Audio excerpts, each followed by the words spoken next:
Hi and welcome back to SR Everyday English vocabulary word number 225. Word of the day trull. Meaning occurs when someone sees or smells something delicious or when they are asleep. தமிழில் வாயிலிருந்து நீர் வடியுதல் அல்லது ஜொல்லு வடியுதல் அப்படின்னு சொல்லுவோம்.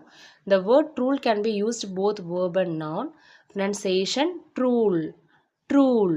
நம்ம சேனலை இன்னும் subscribe பண்ணல அப்படின்னா சப்ஸ்கிரைப் பண்ணுங்க, பக்கத்துல இருக்கிற பெல் ஐக்கானை கிளிக் பண்ணுங்க. Let's see the first example using the word. My baby is starting to drool as she tries to talk and it makes me happy. என் குழந்தை பேச முயற்சிக்கிறதால வாயிலிருந்து நீர் வடியுது, அது எனக்கு சந்தோஷத்தை கொடுக்குது அப்படின்னு சொல்றது தான் இந்த சென்டென்ஸோட meaning. Let's see the second example. மோகன் drooled on his pillow while sleeping. மோகன் தூங்கும்போது அவரோட தலையணையில் நீர் வடிந்தது அல்லது ஜொல்லு வடிந்ததுன்னு சொல்கிறது தான் இந்த sentence. One more time repeat the vocabulary word drool. வாயிலிருந்து நீர் வடிதல் அல்லது ஜொல்லு வடிதல்.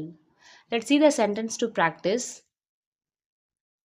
என் மகளுக்கு சிக்கன் பிரியாணியை நினைத்தாலே வாயில் எச்சில் ஊறும். இந்த சென்டென்ஸில் ட்ரூல் அப்படிங்கிற வேர்டு யூஸ் பண்ணி உங்களோட ஆன்சரை கீழே கமெண்ட்டில் போஸ்ட் பண்ணுங்கள். Hit the like button if you like this video. Do subscribe and share with your friends.